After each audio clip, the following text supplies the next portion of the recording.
사랑하는 여러분, 갑작스러운 코로나의 확산으로 우리가 또다시 만나지 못하게 됐고 이렇게 온라인으로 만나게 되었습니다. 그러나 온라인으로 만나지만 각자의 자리에서 말씀을 듣고 배울 때 하나님의 풍성한 은혜가 있기를 소망합니다. 그럼 전사님이 기도하고 우리 짧게 말씀 나누도록 하겠습니다. 기도하겠습니다. 하나님, 코로나 바이러스가 줄어들지 않고 또다시 확산되어 가고 있습니다.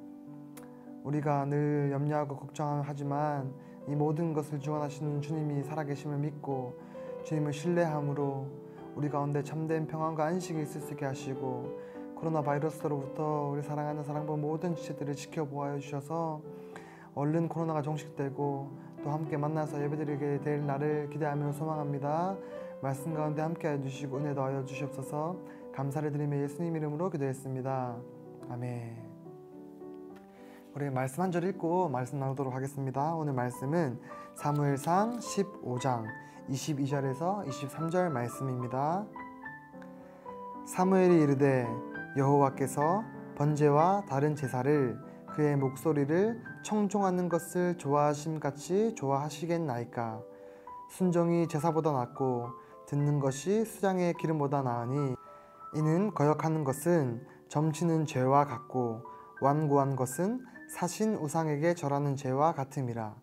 왕이 여호와의 말씀을 버렸으므로 여호와께서도 왕을 버려 왕이 되지 못하게 하셨나이다 하니. 아멘. 여러분, 우리가 계속해서 7월달 8월달에는 하나님과 동행하는 방법에 대해서 배우고 있습니다.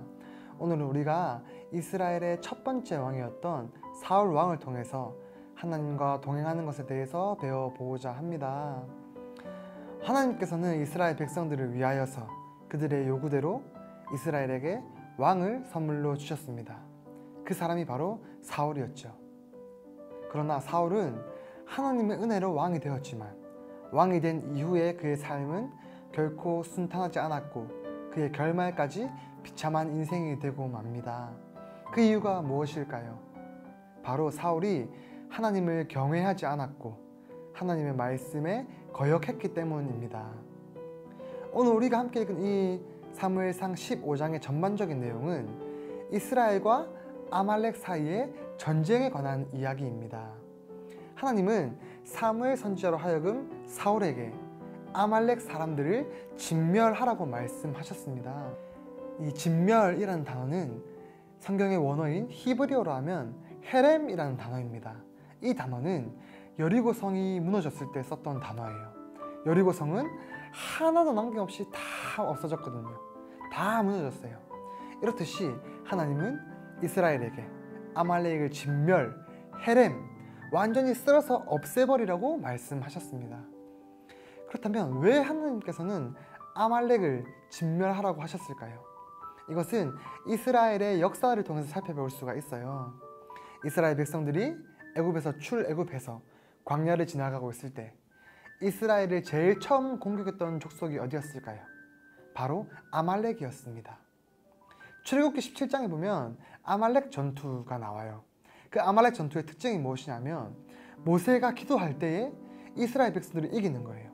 근데 모세가 지쳐서 기도를 조금이라도 쉬기 시작하면 갑자기 아말렉 군대가 이기기 시작하는 거예요.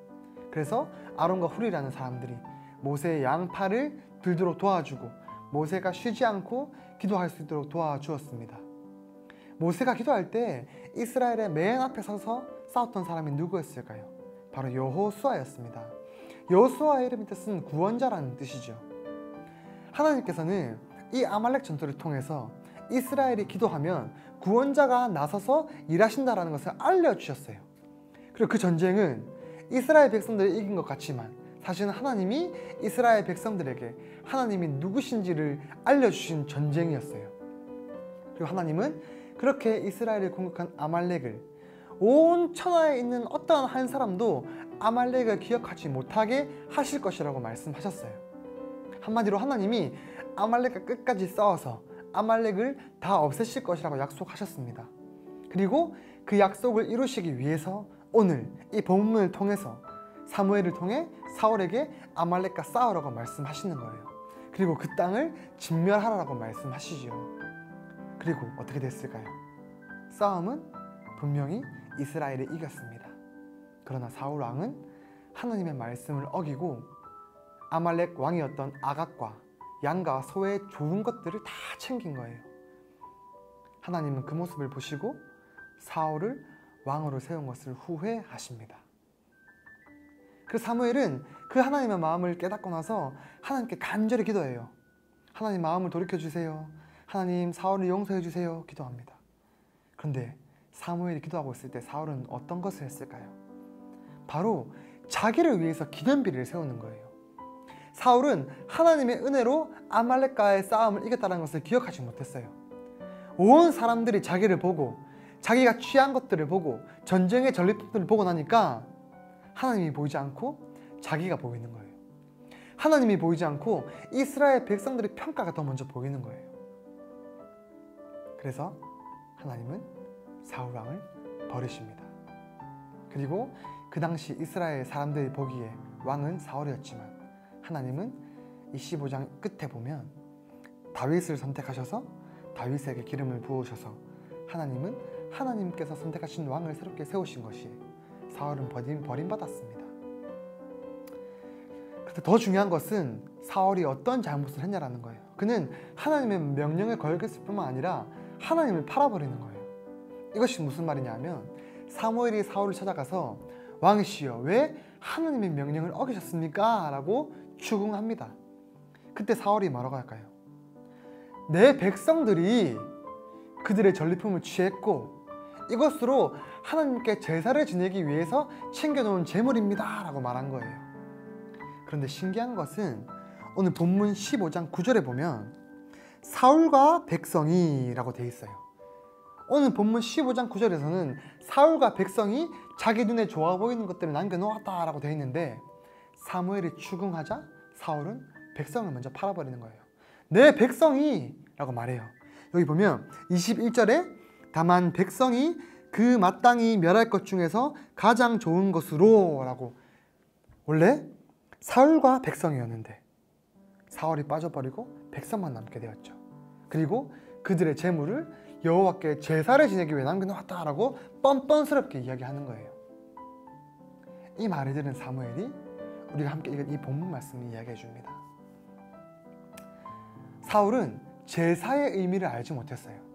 여러분 우리가 정말 나쁜 일로 돈을 벌어서 그것으로 하나님께 헌금 많이 내고 영광 돌리면 그것이 진정 하나님이 원하시는 일일까요? 하나님 앞에 다 범죄하게 잘못해놓고 그 범죄한 것으로 우리가 이득을 취해서 그것으로 하나님께 영광을 돌릴 수 있을까요? 결코 없습니다. 제사라는 것은 여러분 그저 어떤 특별한 이벤트가 아니에요. 행사가 아니에요. 제사는 짐승을 내 대신에 하나님께 제물로 바치는 거예요.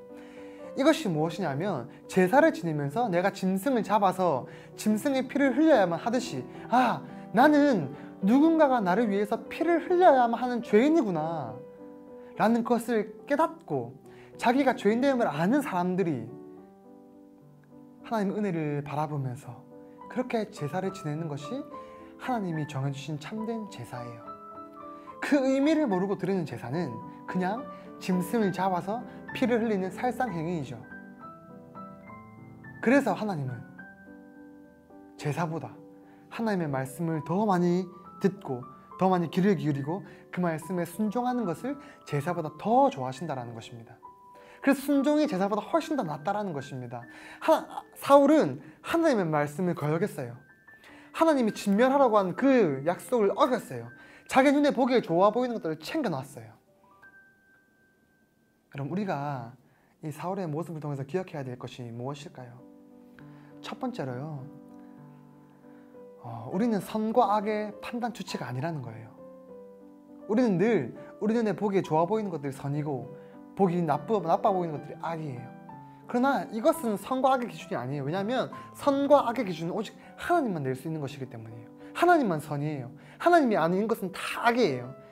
그렇기 때문에 우리는 우리 눈에 보기 좋아 보이는 것들을 늘 선택하겠지만 그것이 정말 하나님 눈에 보기에도 좋아 보이는 것인지를 우리가 고민하고 기도하고 깨달아야 한다는 것이에요. 사울은 하나님보다 자기의 눈에 더 좋아 보이는 것들을 선택했어요. 하나님을 보지 못했고 이스라엘 백성들의 평가와 이스라엘 백성들이 자신을 어떻게 생각하는지를 더 먼저 생각했어요. 그래서 자신을 위해서 기념비를 세웠지 않습니까? 사울은 자기 자신이 우상이 되어 버렸다는 것입니다. 이것이 하나님을 경외하지 않는 사람의 특징이에요. 경외란 무엇입니까? 경외란 두려워하는 거예요. 근데 이 두려움은 단순한 무서움이 아니라 하나님의 크심과 하나님의 위대하심과 하나님의 능력을 아는 사람들이 하나님을 정말 사랑하지만 하나님을 두려워하는 거예요. 단순한 무서움이 아니에요. 사울은 하나님을 경외하지 않았습니다. 그래서 자기가 하나님보다 더 높아진 것이죠.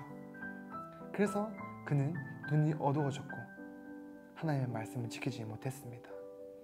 사실 우리의 모습도 이 사울과 같지 않습니까? 날마다 우리가 매일매일 살아가면서 많은 것들을 선택하고 살아가죠. 그 선택의 결정이 무엇입니까? 그건 내 눈에 보기 좋아 보이는 것들이잖아요. 그러고 나서 하나님께 떼쓰죠. 하나님, 나 저거 너무 갖고 싶은데 나 저거 갖게 해주면 내가 저걸로 하나님께 영광 돌릴게요. 난 저거 너무 필요한데 저것만 주시면 제가 하나님께 거 다 할게요. 그렇게 하나님께 거래를 하고 있지는 않습니까? 여러분, 그렇다면 우리가 하나님을 경외하고 있지 않는 것입니다. 이번 한 주 살아가면서 우리가 좀 기도했으면 좋겠어요. 내 속에 과연 하나님을 경외하고 있는지, 아니면 어쩌면 내 속에 아말렉처럼 진멸해야 할 것들이 있진 않은지,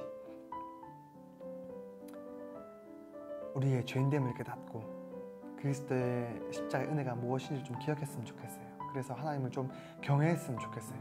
그래서 우리의 삶이 그저 흘러간 대로 살아가는 것이 아니라 하나님을 더 많이 바라보고 하나님을 더 많이 의지하고 날마다 기도로 우리의 우상들을 다 무너뜨리고 하나님만 섬기며 하나님만 사랑할 수 있는 우리 모두가 되기를 원합니다. 그리고 기억해야 할 것은 우리가 매주 드리는 예배가 단순한 행사나 이벤트가 아니라는 거예요. 예배의 자리 가운데에 이렇게 우리가 온라인으로나마 말씀을 나누는 가운데에 우리의 죄인됨을 깨닫고 그리스도의 위대하심과 우리를 살리신 그 은혜를 기억함으로 하나님께 날마다 감사하며 기도할 때에 우리 속에 진멸해야 될 것들을 진멸하며 하나님의 것들로 가득가득 채워가는 매일매일이 되었으면 좋겠습니다. 전사님도 우리 사랑하는 친구들을 위해서 그렇게 매일매일 기도할게요. 우리 다음 주에도 우리가 온라인으로 기쁨으로 만나기를 소망합니다. 이번 한 주도 승리하는 삶 살기를 기도하겠습니다.